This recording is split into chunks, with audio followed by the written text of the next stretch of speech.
Hi friends, welcome back to Reva tasty kitchen. இன்றைக்கி நம்ம பார்க்க போகிற ரெசிபி என்னன்னு பார்த்தீங்கன்னா முட்டை மக்ரோனி தான் பண்ண போகிறோம். இப்போ அதுக்கு தேவையான பொருள் 100 கிராம் அளவுக்கு நான் மக்ரோனி எடுத்திருக்கேன்.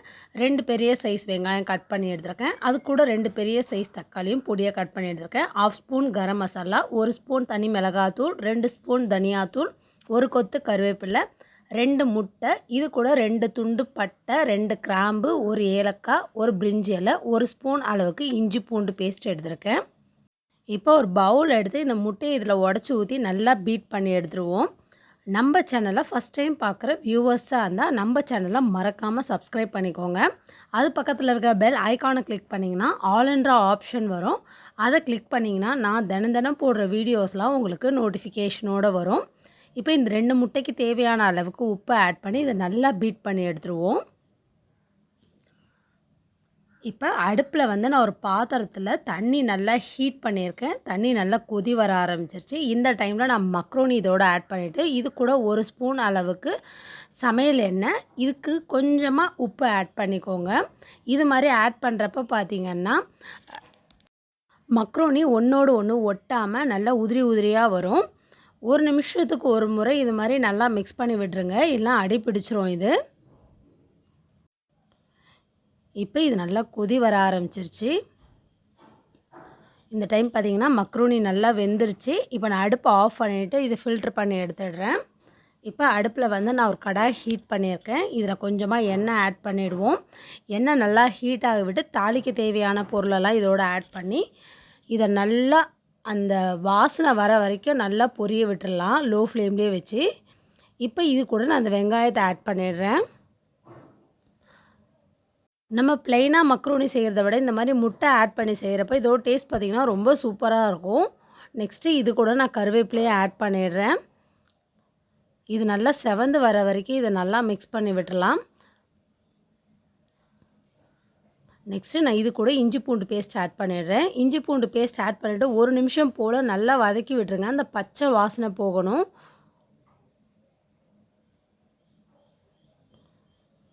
அதே மாதிரி பார்த்திங்கன்னா மக்ரோனி அப்படியே ஸ்ட்ரைட்டாக நீங்கள் ஆட் பண்ணாதீங்க. தண்ணியும் மக்ரோனியும் ஒன்றா ஆட் பண்ணி வச்சிங்கன்னா ஒன்றோடு ஒன்று ஒட்டிக்கும். அந்தளவு கரெக்டான பர்ஃபெக்டாக வராது மக்ரோனி, உதிரி உதிரியாக. இது மாதிரி ட்ரை பண்ணி பாருங்கள்.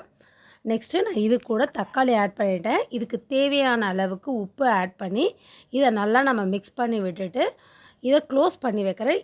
தக்காளி பார்த்திங்கன்னா பாதி அளவுக்கு குக் ஆகணும்.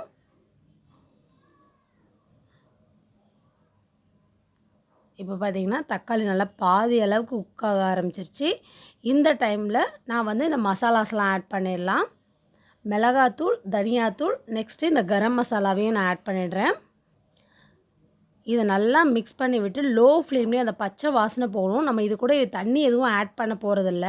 இந்த எண்ணெயிலே பார்த்திங்கன்னா அந்த மசாலா வாசனை போகணும். அதுக்காக இதை நல்லா மிக்ஸ் பண்ணி விட்டுட்டு ஒரு 2 நிமிஷம் போல் லோ ஃப்ளேம்லேயே க்ளோஸ் பண்ணி வைக்கலாம். அந்த பச்சை வாசனை போகட்டும். இப்போ பார்த்திங்கன்னா இது ரெடி ஆகிடுச்சு. நல்லா ட்ரை ஆகிடுச்சு இந்த டைமில். இப்போ நம்ம வேக வச்சுருக்கோம் பார்த்திங்களா, அந்த மக்ரோனியை இதோட ஆட் பண்ணிட வேண்டியது தான்.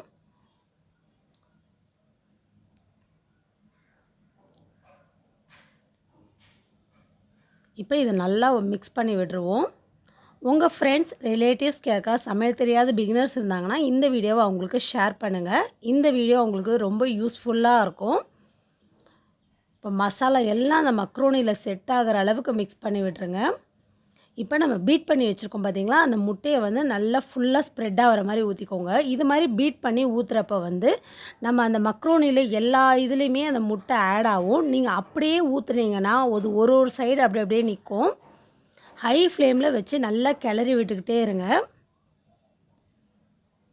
இது மார்னிங் பிரேக்ஃபாஸ்ட்டாக ட்ரை பண்ணலாம், ஈவினிங் டைம் ஸ்நாக்ஸாக கூட நீங்கள் ட்ரை பண்ணலாம். குழந்தைங்களுக்கு சாஸோடு சர்வ் பண்ணுறப்ப ரொம்ப சூப்பராக இருக்கும். ப்ளைன் மக்ரோனியை விட இந்த எக்கு சேர்த்த மக்ரோனி ரொம்ப சூப்பராக இருக்கும் டேஸ்ட்டு. இப்போ பார்த்திங்கன்னா இது ரெடி ஆகிடுச்சு. நல்லா அந்த பச்சை வாசனை போயிடுச்சு. ஒரு பிளேட்டில் சேஞ்ச் பண்ணி காமிக்கிறேன் பாருங்கள். அவ்வளோதான், ரெடி ஆகிடுச்சு முட்டை மக்ரோனி.